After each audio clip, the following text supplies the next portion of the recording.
Bonjour à tous et bienvenue sur ma chaîne pour cette nouvelle vidéo.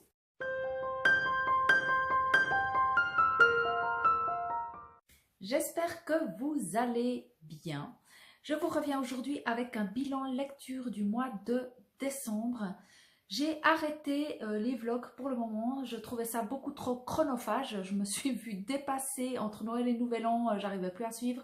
Je ne pensais plus à prendre mon téléphone portable pour vous filmer des petites séquences et voilà, j'ai un peu perdu le fil et je me suis dit pourquoi pas proposer un bilan lecture. Je vais donc passer assez rapidement sur certains de ces livres parce que je vous en ai parlé en vlog, donc je vous laisserai aller voir. Je vais juste vous donner 2-3 petits éléments, vous dire si j'ai aimé, pas aimé. J'ai commencé mon mois de décembre avec Rien n'est vrai de Lisa Jewell, qui est un roman que j'avais emprunté à la bibliothèque. Mon premier roman de cette autrice d'ailleurs. On est dans du policier thriller. C'est une autrice qui m'intriguait parce que j'en ai beaucoup entendu parler. Elle fait partie de ces autrices de thrillers qui sont un petit peu sur le devant de la scène depuis quelques temps et j'avais évidemment envie de la découvrir. On était en 2 mots avec une femme qui fait la rencontre d'une autre femme et qui va d'une certaine manière réussir à s'introduire dans la famille de cette autre femme. Elles se rencontrent en fait la première fois dans un restaurant où elles sont toutes deux accompagnées, l'une avec son mari, l'autre avec son mari et des amis, si je me souviens bien. Et l'une de ces deux femmes va faire un peu une fixette sur l'autre et va réussir, sous couvert de que son mari la maltraite, va réussir à s'introduire chez cet autre couple et va commencer une ambiance un petit peu où on ne sait pas trop où on va, on ne sait pas ce qui est vrai, ce qui est faux, et tout ça c'était très bien maîtrisé, j'ai beaucoup aimé. Voilà, on se demande tout du long, mais qu'est-ce qui se passe vraiment? Est-ce que cette femme est honnête? Est-ce que c'est vrai ce qu'elle raconte ou pas? Et le point que j'ai un peu moins aimé, c'était la fin. Le dénouement, je l'ai trouvé au niveau de la narration un petit peu long.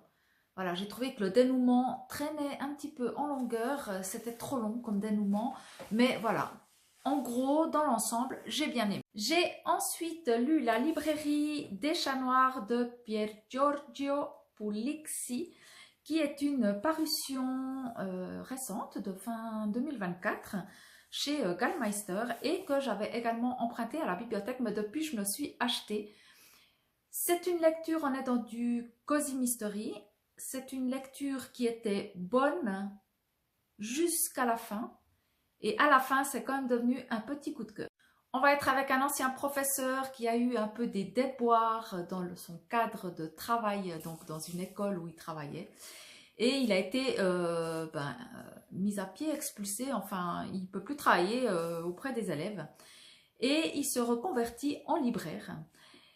Et il a au début un petit peu de peine parce qu'il est un peu bourru. Le personnage est malgré tout très sympathique justement parce qu'il est tout le temps un peu de mauvaise humeur et tout ça. Et il y a une femme qui travaille avec lui, auprès de lui, qui se dit, bah, tiens, on pourrait lancer un club de lecture et démarre ainsi donc un club de lecture au sein de la librairie où au fur et à mesure ne reste que 4 ou 5 membres qui sont assidus et qui viennent toutes les semaines. C'est un club de lecture qui est... enfin, la librairie en elle-même est spécialisée dans les romans policiers. Donc, ils lisent des romans policiers et ils ont déjà été amenés une fois, si je me souviens bien, à aider la police pour résoudre une affaire. Et là, il va voilà, se passer quelque chose et ils vont de nouveau être appelés à collaborer, à aider la police pour résoudre ce crime. Ça se lit super bien, c'est assez addictif. Jusqu'à la fin, j'aurais jamais pensé que ça allait être un petit coup de cœur parce que ça a été vraiment tout à la fin du roman, il se passe quelque chose, il y a une révélation qui m'a laissé très émue, je dois l'avouer. Ça m'a beaucoup émue parce que je m'y attendais tellement pas et j'ai trouvé ça hyper touchant et c'est ce qui a fait que ça a basculé en petit coup de cœur. Je me suis ensuite attaquée à un autre cozy mystery de Karine Pitocci qui est Cozy Christmas Mystery. C'est une saga, c'est le 2e tome Et celui-ci s'intitule Murder Party au manoir. Et j'avais lu le premier tome l'année passée, j'avais adoré, ça avait été vraiment un coup de cœur.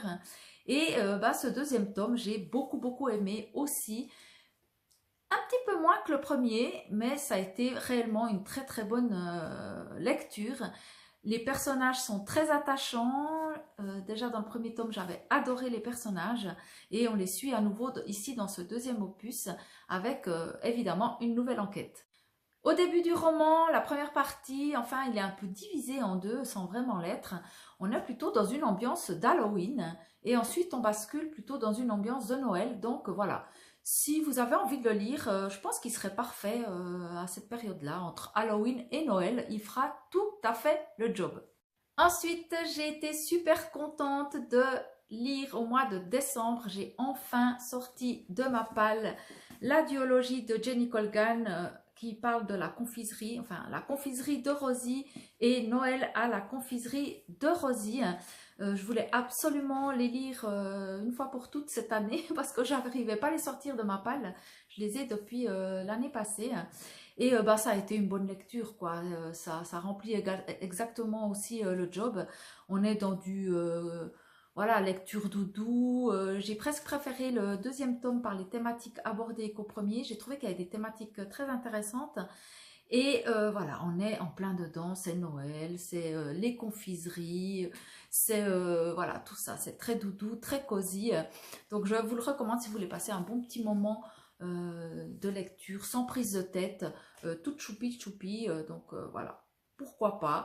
Et moi, je vais continuer à découvrir cette autrice. J'ai d'autres romans d'elle dans ma palle. J'ai ensuite relu le premier tome de La Passe Miroir qui s'intitule Les fiancés de l'hiver de Christelle Dabos.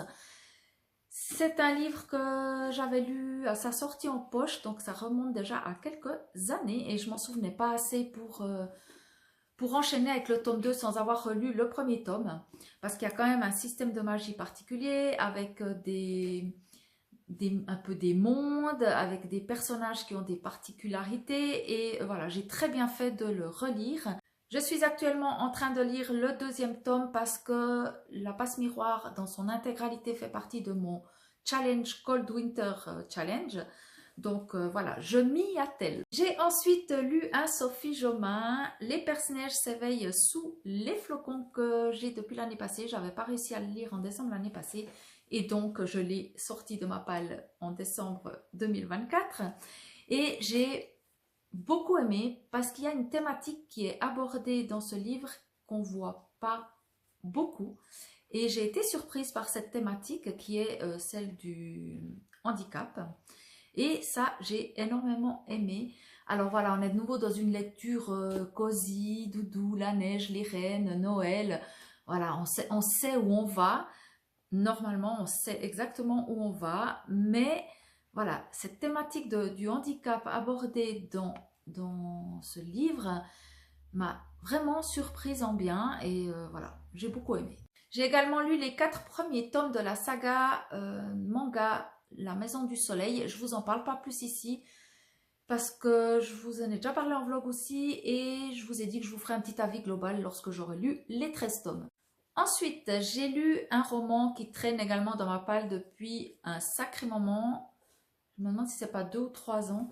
C'est le Sherlock Holmes. Sherlock Holmes et le démon de Noël de James Lovegrove, qui ma foi était une bonne surprise. Je ne savais pas trop à quoi m'attendre parce que voilà, cet auteur a repris le personnage de Sherlock Holmes pour créer cette histoire. Je ne savais pas trop voilà, où on allait.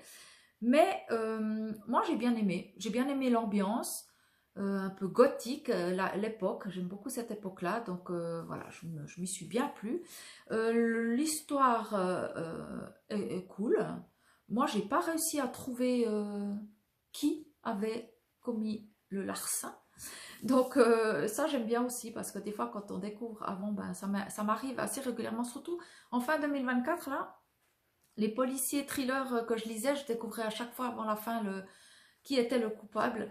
Et là en fait j'ai pas vu venir, donc pour ça c'était bien. Je vous le recommande si vous avez envie de passer un bon moment dans un roman policier historique à cette période du 19e, eh ben, je vous le recommande. Moi, j'ai passé un bon moment. C'est un super bel ouvrage. Par contre, Bragelonne, passage chez Bragelonne, les dorures se barrent en fait. Ça s'est tout effacé. C'est un peu dommage, mais bon, voilà. Il est magnifique, hein, il est tout doré sur les pages, il est très très beau, mais par contre, ben voilà, ça s'efface à la longue. J'ai ensuite lu une courte pièce de théâtre qui s'appelle Noël rue de l'Anvers de Emmanuel Del Piane. Je ne sais pas si je vous ai parlé de ça dans le vlog, je ne suis pas sûre. Alors c'est extrêmement court, hein, c'est vraiment une toute petite pièce qui ne fait pas 80 pages. Et moi, j'ai trouvé ça très sympa. Les personnages étaient très chouettes. C'est tout mignon aussi. C'est une histoire avec un monsieur qui tient une petite brocante. C'est un peu un huis clos. Il y a la voisine qui a un perroquet et un poisson rouge qui font partie de l'histoire. Et deux jeunes gens, un garçon et une fille, ainsi que le facteur, qui est un des personnages de cette courte pièce.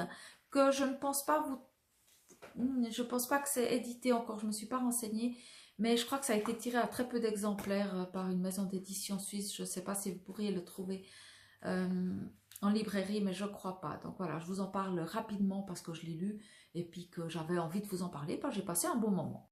Ensuite, j'ai relu, je ne vais pas vous en parler plus que 10 secondes, j'ai relu La véritable histoire de Noël de Marco Leno. Je vous en ai parlé en long, en large déjà.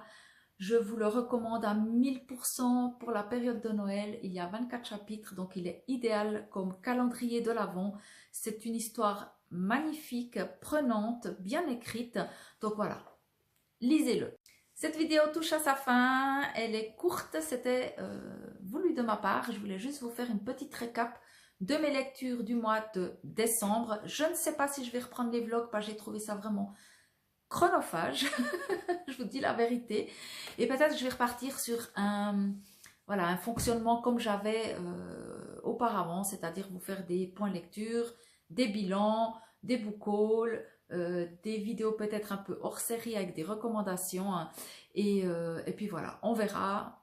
Je suis un petit peu à tâtons, je teste. Comme, je vous souhaite de très très belles lectures et je vous dis à très très vite par ici ou ailleurs. Et surtout, prenez soin de vous. Salut!